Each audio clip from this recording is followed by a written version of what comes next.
नमस्कार दोस्तों, छत्तीसगढ़ का सियासी पारा एक बार फिर बढ़ रहा है। सत्ता पक्ष और विपक्ष के बीच वॉर ऑफ वर्ड्स यानी शब्दों की लड़ाई जारी है।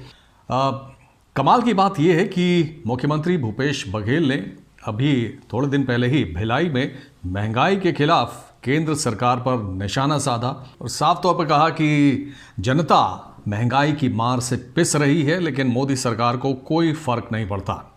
और अब भारतीय जनता पार्टी ने भी सरकार पर हमला बोलने की तैयारी कर ली है। सरकार का मतलब यहां पर भूपेश बघेल सरकार से है। और कमाल की बात यह देखिए कि बीजेपी भी महंगाई के मुद्दे पर ही भूपेश बघेल सरकार पर हमला बोलने जा रही है। छत्तीसगढ़ बीजेपी 20 नवंबर को रायपुर, बिलासपुर, जगदलपुर और प्रदेश के दूसरे ज़िलों में चक्का जाम करने जा रही है। ये चक्का जाम सुबह 11 बजे से 1 बजे तक होगा और ये चक्का जाम महंगाई के खिलाफ होगा। भाजपा की मांग है कि पेट्रोल और डीजल के दामों में सरकार अपने हिस्से का वैट कम करे, सीमेंट और बिजली के दामों में की गई बढ़ोतरी को वापस ले। अपने पिछले वीडियो में हमने बताया था कि बीजेपी आलाकमान छत्तीसगढ़ के बीजेपी अध्यक्ष विष्णुदेव साय से ज़्यादा आक्रामकता की उम्मीद करती है, यानी कि विष्णुदेव साय थोड़ा ज़्यादा एग्रेसिव हों। कांग्रेस पर निशाना साधते हुए विष्णुदेव साय ने कहा कि इनके पास यानी कि भूपेश बघेल सरकार के पास प्रदेश में विकास करने के लिए चवन्नी भी नहीं है। वैट लिया जा रहा है, कई तरह के टैक्सेस लिए जा रहे हैं और उसके बाद सरकार कर्ज भी ले रही है। आखिर ये पैसे खर्च कहाँ हो रहे हैं? कहीं भी विकास कार्य तो होता दिखता नहीं है। हम प्रदेश की सरकार को साफ साफ बता देना चाहते हैं कि अगर पेट्रोल डीजल की कीमतों पर वैट कम नहीं किया जाता, महंगाई से जनता को राहत नहीं दी जाती, तो हम ईंट से ईंट बजा देंगे और इसकी पूरी जिम्मेदारी कांग्रेस पर होगी। विष्णुदेव साय ने पेट्रोल डीजल पर वैट कम करने को लेकर चक्का जाम का दिन 20 नवंबर तय किया है, लेकिन 22 नवंबर को होने वाली भूपेश बघेल कैबिनेट की बैठक में पेट्रोल डीजल पर वैट कम होने जा रहा है और माना जा रहा है कि पेट्रोल डीजल 5 से 6 रुपए सस्ता हो जाएगा। तो क्या जानबूझकर 20 तारीख छत्तीसगढ़ बीजेपी ने तय की है ताकि विरोध प्रदर्शन भी हो जाए और जब वैट कम हो जाए तो उसका क्रेडिट भी ले लिया जाए कि हमारे दबाव में सरकार ने वैट कम किया। उधर भूपेश बघेल अब भी वही पुरानी बातें दोहरा रहे हैं कि पिछले दिनों केंद्रीय वित्त मंत्री के साथ बैठक में मैंने कहा था कि आप थोड़ा थोड़ा एक्साइज क्यों कम कर रही हैं, एक्साइज ड्यूटी को 2014 से पहले की स्थिति में लाइए और सेस खत्म कीजिए, महंगाई अपने आप कम हो जाएगी। लेकिन वे हमारी बात मानेंगी नहीं। दोस्तों, ऐसा लगता है कि कांग्रेस और बीजेपी दोनों ही जनता को मूर्ख समझती हैं।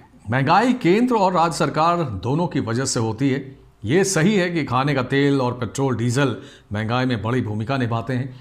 अगस्त से अक्टूबर के बीच, इसी साल की बात कर रहा हूँ, केरोसिन के दाम 45.5%, LPG 40%, डीजल 25.4%, पेट्रोल 24.5%, सरसों का तेल 44.4%, रिफाइंड ऑयल 42.2%, वनस्पति घी 41.2%, मूंगफली का तेल 21.6% बढ़ गए। इकोनॉमी क्लास के हवाई किराए में 28.5% की बढ़ोतरी हो गई है। इसके अलावा तमाम दूसरी चीज़ों के दाम बढ़ गए हैं। इतनी महंगाई तो 2020 में जब कोविड अपने पीक पे था उस समय भी नहीं थी। इस महंगाई को कंट्रोल करना केंद्र सरकार की जिम्मेदारी है।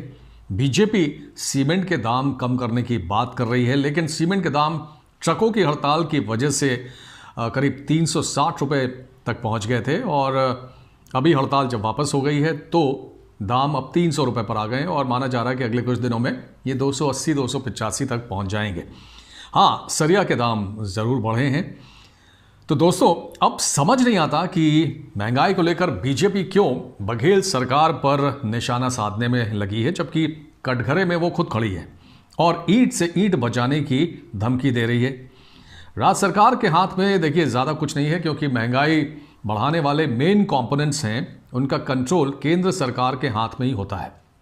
अब डीजल का दाम बढ़ेगा तो जाहिर है फ्रेट यानी माल भाड़ा बढ़ेगा, किराया बढ़ेगा, ट्रांसपोर्टेशन बढ़ेगा, तो सब्जी से लेकर जितने भी गुड्स हैं उनके दाम बढ़ जाएंगे। छत्तीसगढ़ सरकार वैट कम कर थोड़ी राहत दे सकती है, जो वो करने भी जा रही है।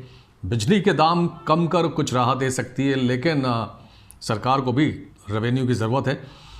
लेकिन मेजर चंक की अगर बात की जाए तो वो केंद्र सरकार के हिस्से ही आता है, यानी कि उसी के हाथ में है।